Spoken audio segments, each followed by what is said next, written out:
Badan Penanggulangan Bencana Daerah (BPBD) Kabupaten Cilacap meninjau korban tanah longsor di Desa Karangkemiri, Kecamatan Jeruk Legi, yang dipimpin langsung oleh Kepala Pelaksana BPBD Cilacap, Wijonardi, beserta staf didampingi Kepala Desa Karangkemiri, Kuswadi, Rabu 12 Oktober 2022. Di Desa Karangkemiri ada 13 rumah yang terkena longsor, jadi kurang lebih ada 57 jiwa yang terdampak. Dari 13 rumah, ada 11 rumah yang rusaknya parah.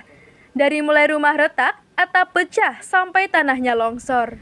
Ini bukan kali pertama, tapi sudah ketiga kalinya. Apabila curah hujan cukup tinggi, akan berlangsung terus-menerus. Kepala Pelaksana BPBD Cilacap, Wijonardi, mengatakan rumah bisa ditempati hanya siang hari, tapi tidak boleh di malam hari karena sangat beresiko.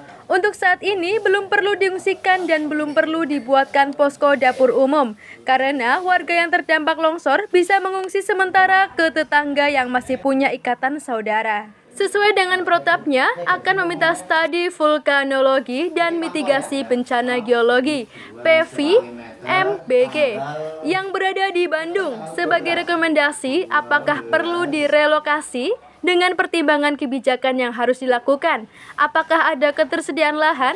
Semua itu bisa dibahas dengan pemerintah desa, misalnya di desa ada bengkok, bisa tukar guling dengan tanah warga. Basuki, pejabat fungsional penata kebencanaan BPBD Cilacap, mengatakan melihat dari struktur tanahnya dengan kedalaman sekitar 25 meteran, tidak mendapati tanah keras sehingga saat intensitas hujan deras dan terus-menerus sangat rawan. Selain itu juga mengukur pergerakan tanah sekitar 40 sampai 50 cm. Ada pondasi yang bergeser sampai 50 cm. Dari BPBD Cilacap akan menurunkan tim zone, bisa dilihat melalui drone sehingga lebih jelas lagi. Namun secara resmi tentang terdampak zonasinya dari tim geologi PVMBG Bandung. Tanah longsor di Dusun 2 terjadi untuk ketiga kalinya. Upaya dari pemerintah desa selalu siaga sesuai dengan kapasitas dan kemampuannya. Kuswadi mengucapkan terima kasih atas tinjauan dari Kala BPBD Cilacap beserta stafnya. Himbauan dari Kuswadi, korban longsor jangan menjadi rutinitas. Pemdes akan meminta dana APBD dan pusat untuk relokasi warga terdampak longsor. Untuk saat ini, penanganan sementara Pemdes akan berkoordinasi dengan Dinas BPBDA Cilacap. Selain tanah longsor, ada pergerakan tanah yang mengakibatkan jalan putus akibat hujan lebat yang terjadi tadi malam, Rabu 12 Oktober 2022 malam. Jalan penghubung antar kadus tepatnya di RT 04 RW 02 Kadus Situ. Saat ini Pemdes sedang berkoordinasi dengan Dinas BPBD Cilacap untuk penanganan lebih lanjut.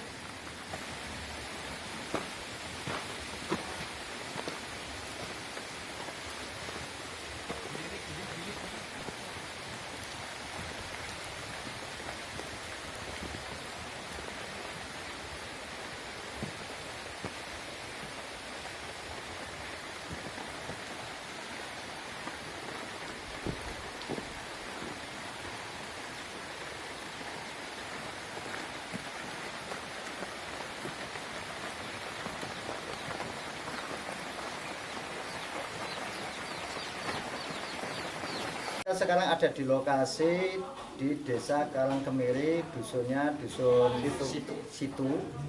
Kami mendapatkan laporan telah terjadi pergerakan tanah dan ini ternyata bukan yang pertama kali. Ini yang sudah kali ketiga. Dan kali ini yang paling parah bersamaan dengan bencana banjir yang dimulai dari tanggal 8, tanggal 7, 8 sampai dengan sekarang yang kemarin di Termeli luar besar ya, luar biasa besarnya. Pengamatan BMKG ini masih akan terus berlanjut. Jadi kami minta untuk masyarakat di seluruh Kabupaten Cilacap waspada. Karena ancaman hidrologi sudah terbukti ada banjir dan tanah bergerak. Ya. Ini adalah dampak tanah bergeraknya karena curah hujan yang ekstrim. Ada 13 rumah yang terdampak untuk di Desa Karangkemiri ini, dan ini kita ada di lokasi rumah yang sangat parah dan sudah tidak boleh dihuni lagi. Semua ada 13 kakak sekitar 57 jiwa. Mereka sementara diungsikan ke tempat tetangga dan saudara. Tidak boleh kembali ke rumah, hanya kalau siang diperkenankan tapi malam nggak boleh. Apalagi hari ini masih diperingatkan, kita masih ada sekitar 17 kecamatan yang akan terdampak hujan sampai dengan besok pagi. Ya, termasuk Jelegi ini atau Desa Kalang. Assalamualaikum warahmatullahi wabarakatuh. Yang terhormat beliau Bapak Kala BPBD Kabupaten Cilacap beserta jajarannya, teman-teman wartawan dan teman-teman dari Forkom Pincam Kecamatan Jelegi. Terima kasih. Saya akan memberikan satu informasi bahwa untuk kejadian tanah longsor di Kadus 2 ini sejak saya jadi kepala desa 15 tahun itu untuk yang kali ketiga.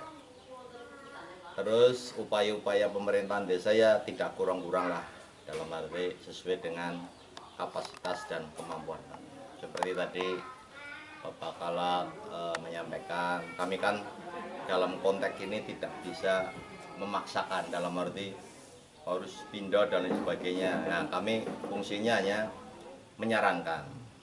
Dan kejadian tahun sebelumnya di RT ini dari 7 rumah yang kena dampak saat itu memang tidak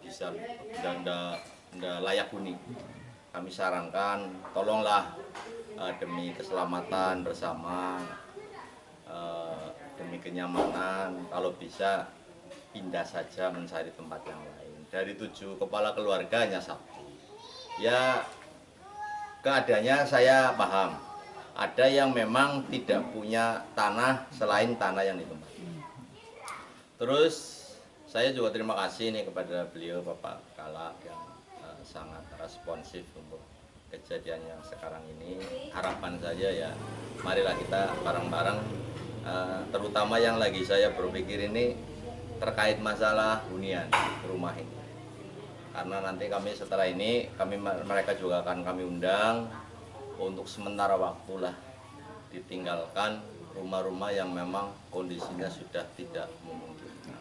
Ya. Dari korban ini mau direlokasi atau mau pindah, solusi apa yang ditaruh dari pemerintah desa, Pak? Begini, relokasi karena bencana alam kami sudah ngalami, tapi bukan di daerah sini, itu di dusun Tembelang, komplek Balai Desa sana. Dulu sempat kami itu dengan teman-teman swadaya untuk membayar lahan milik orang dipindahkan. Nah, terus kami sharing lah bantuan baik dari BPBD, anggaran APBD provinsi, terus dibangunkan rumahnya saat itu. Cuman permasalahannya kalau kita bicara anggaran, mungkin panjenengan juga paham, tidak mungkin hari ini kami datang besok harus diselesaikan, apalagi ini menjelang akhir tahun. Kami juga sudah mencoba ya, paling tidak efektifnya ya di anggaran tahun 2023. Tapi kalau untuk penanganan sementara ya ini saya nanti minta petunjuk kepada beliau Bapak Kala untuk yang urgen-urgen sementara ini loh, untuk antisipasi.